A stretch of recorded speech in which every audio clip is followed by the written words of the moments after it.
29 foreign trips, 75 देशों से ज्यादा के दौरे, हजारों करोड़ों रुपया टैक्स पेयर का खर्च, इस सब का रिजल्ट क्या निकला? आज बांग्लादेश, चाइना, नेपाल, भूटान, तुर्की, मालदीव, ये तमाम लोगों से हमारे रिश्ते खराब हो चुके हैं। अब की बार ट्रंप सरकार, ट्रंप के लिए तो हमारे प्राइम मिनिस्टर नरेंद्र मोदी ने इलेक्शन कैंपेन तक कर डाली। My friend mister Donald Trump. America क्या कहता था? क्या हो तुम? आज हम कहते तू क्या है बे?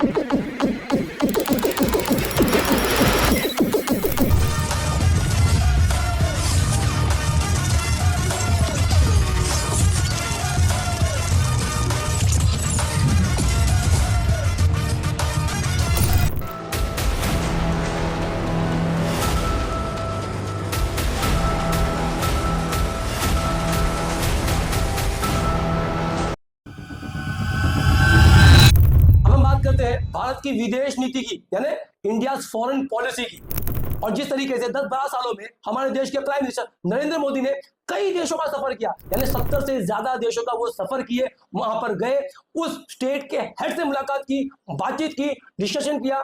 अब पूरी भारत को, हम भारतीयों को, जो भारत की मीडिया है उसने ऐसा प्रोजेक्ट किया कि इंडिया ग्लोबल लीडर हो गया है। हमारे देश के प्राइम मिनिस्टर का डंका पूरी दुनिया में बज रहा है।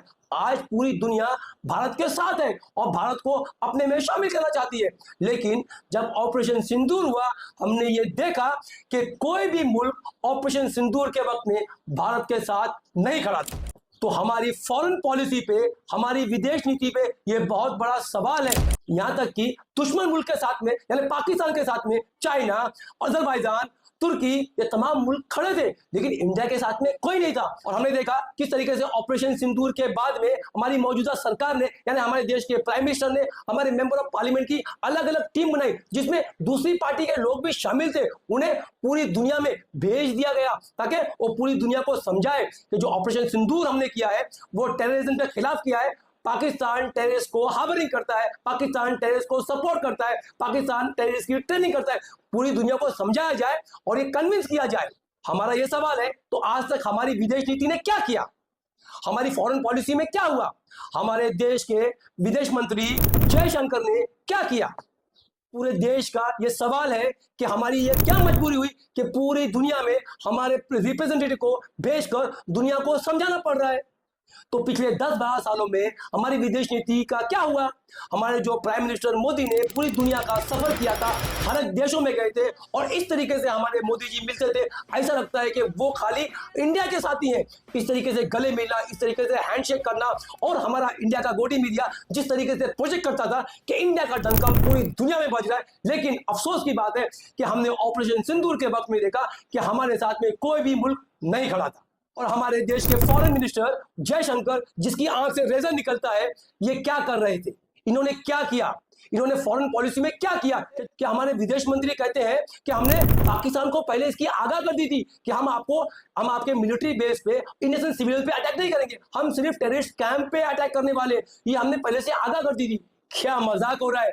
क्या विदेश मंत्री बोल रहे हैं? क्या लॉजिक है इसमें कि आप दुश्मन देश को, जिससे आप जंग करने जा रहे हैं, वो देश को आप पहले से इन्फॉर्म कर रहे हैं कि हम आपको नहीं मारेंगे, हम आपके शहरों को अटैक नहीं करेंगे, हम आपके मिलिट्री बेस को अटैक नहीं करेंगे, हम सिर्फ जो वहां पर आपके यहाँ पर जो टेररिस्ट कैंप है ना, हम खाली उस पर अटैक करेंगे। क्या लॉजिक है कि जिस देश पे हम अटैक करने जा रहे हैं, जिस देश पे हम जंग करने जा रहे हैं, वो देश को हमारे विदेश मंत्री पहले से इन्फॉर्म कर देते हैं कि हम क्या करने वाले हैं और कहां कहां अटैक करने वाले हैं। क्या this is the bloody foreign policy? At the start of the operation, we had sent a message to Pakistan saying we are striking at terrorist infrastructure, we are not striking at the military, so the military has an option of standing out and not interfering in this process. They chose not to take that good advice. Shankar का tweet है, Israel के विदेश मंत्री का phone आया था, फिर दूसरा ट्वीट करते हैं, ईरान के विदेश मंत्री से फोन पर बात हुई। आप ही बताइए, एक का फोन आया था, एक से फोन पर बात हुई, इस सूचना से क्या कोई अर्थ निकलता है? यहां मिसाइलें चल रही हैं, लोग मर रहे हैं, और विदेश मंत्री फोन आने और फोन करने की सूचना दे रहे हैं। सूचना ही देनी थी तो भारत ने क्या कहा, कम से कम यही बता देते। कब किससे मिले, किसे फोन किया, क्या यही जानना है इतनी बड़ी लड़ाई में? और हम अमेरिका के बोलने पे सीज फायर कर देते हैं। क्यों? हमारी आर्मी सक्षम थी और पूरा मुंह तोड़ जवाब पाकिस्तान को दे रही थी, उनके टेररिस्ट कैंप को तबाह बर्बाद कर रही थी और एकदम सटीक तरीके से टारगेटेड अटैक कर रही थी। और कुछ वक्त हमारी आर्मी को अगर और मिलता तो पाकिस्तान को ऐसा जवाब दिया जाता कि पाकिस्तान आने वाले कई दशकों में मुंह और सर उठाने की हिम्मत नहीं करता। लेकिन अफसोस की बात है कि अमेरिका के कहने पर इंडिया सीज फायर कर लेता है बिना कोई सवाल पूछे। क्यों भाई, आपने क्यों सीज फायर किया? क्या अमेरिका हमारे साथ है?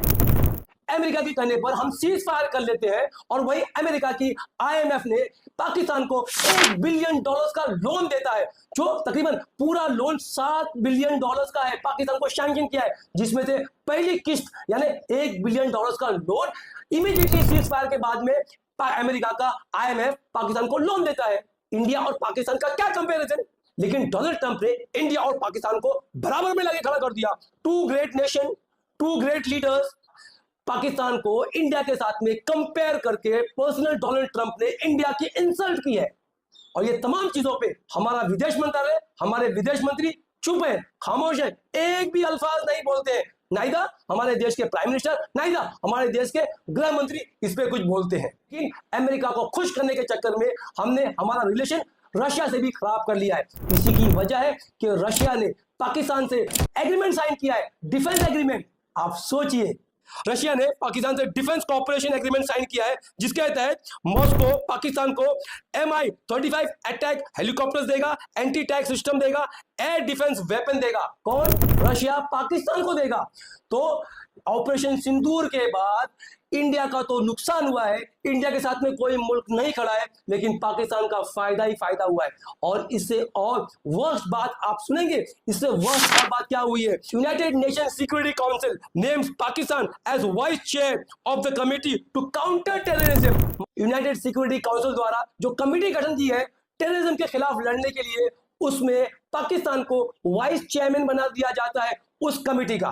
Can you imagine this? जो मुल्क टेररिस्ट को पनाह देता है, पालता है, बड़ा करता है और पूरे इलाके में आतंक फैलाता है, उसी को उसका वाइस चेयरमैन बना दिया है। क्या ये अफसोस की बात नहीं है? क्या ये अमेरिका की हिपोक्रेसी नहीं है? एक तरफ अमेरिका इंडिया का दोस्त होने की बात करता है और दूसरी तरफ वो पाकिस्तान को फुल कोऑपरेशन, फुल मदद और फुल सपोर्ट करता है। जो हमने ईरान के साथ में 2010 में एक टीडी साइन की थी, Chabahar port in Iran is developed and manage by India port global limited IPGL, जिसकी वजह से हमारा ट्रेड होगा, ट्रेड में आसानी होगी और हमारा ट्रेड बढ़ेगा। और ईरान हमें कम दामों पर तेल भी देता है, फैसिलिटी भी देता है, यानी ईरान का इंडिया से पुराना रिश्ता है और अच्छा टाई अप है। अगर हम हमारे भारत के पॉइंट ऑफ व्यू से सोचे, हमारे मुल्क के पॉइंट ऑफ व्यू से सोचे, तो हमारा टाई, हमारा रिलेशन ईरान से अच्छा होना चाहिए, क्योंकि उससे इंडिया का, हमारे मुल्क का फायदा है। लेकिन आज हम खड़े हैं किसके साथ? आप सोचिए। यूनाइटेड नेशन सिक्योरिटी काउंसिल की हाल ही में मीटिंग हुई थी, जिसमें गाजा सीज फायर को लेकर वोटिंग कराई गई कि गाजा में तत्कालीन तौर पर फौरन सीज फायर हो जाए, युद्ध विराम हो जाए और जंग बंद हो जाए। तो 149 देशों ने गाजा सीज फायर के फेवर में वोट दिया, 12 देशों ने गाजा सीज फायर के अगेंस्ट में वोट दिया और 19 देश वोटिंग में पार्ट नहीं लिए, जिसमें से हमारा भारत भी है। क्या यही हमारी विदेश नीति है? गांधी और बुद्ध के नाम पर अपना भाषण शुरू करने वाले हमारे देश के प्राइम मिनिस्टर नरेंद्र मोदी, शांति और अमन की बात करने वाले हमारे देश के प्राइम मिनिस्टर नरेंद्र मोदी, जब वोटिंग की बात आई, जब सीज फायर करने की बात आई, जब शांति स्थापित करने की बात आई, तो हम वोटिंग में भाग नहीं लिए, हमने वोट नहीं किया। यानी भारत ने गाजा सीज फायर के फेवर में, यानी युद्ध विराम के फेवर में, शांति के फेवर में, जंगबंदी के फेवर में वोट नहीं किया। हम क्या दिखाना चाहते हैं कि हम इजराइल के साथ खड़े हैं, जब आज पूरी दुनिया इजराइल के खिलाफ है, सीधा अमेरिका और उसके अलाइंस को छोड़कर, और हम खड़े हैं इजराइल के साथ। कोई भी सरकार हो, कांग्रेस की सरकार हो या बीजेपी की सरकार थी, लेकिन हमारी फॉरेन पॉलिसी यानी हमारे फलस्तीन को लेकर हमारा स्टैंड क्लियर था कि फलस्तीन को अपना राइट, अपनी जमीन, अपना मुल्क मिलना चाहिए। लेकिन मध्य पूर्व के बारे में यह स्थिति साफ है कि अरबों की जिस जमीन पर इजराइल कब्जा करके बैठा है, वो जमीन उसको खाली करना होगी। आक्रमणकारी आक्रमण के फलों का उपभोग करे, ये हमें अपने संबंध में स्वीकार नहीं है। तो जो नियम हम पर लागू है वो औरों पर भी लागू होगा। अरबों की जमीन खाली होना चाहिए। जो फिलिस्तीन है, उनके जो फिलिस्तीनी हैं, उनके उचित अधिकारों की प्रस्थापना होना चाहिए। ये हमारी फॉरेन पॉलिसी ऑलवेज रही है, लेकिन पिछले 10-12 सालों में ऐसा क्या हुआ कि हमारी तमाम फॉरेन पॉलिसी चेंज हो रही है।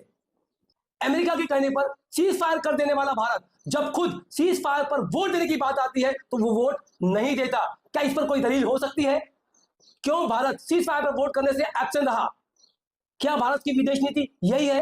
क्या है भारत की मजबूरी? क्यों भारत ने ऐसा किया? ये बहुत बड़ा सवाल है जो पूरा देश जानना चाहता है। राष्ट्रीय सुरक्षा के नाम पर और आत्मरक्षा के नाम पर आप कुछ भी कर रहे हैं, आप कुछ भी कर सकते हैं। लोगों का क्या, देश का क्या, लोग सोचेंगे और भूल जाएंगे।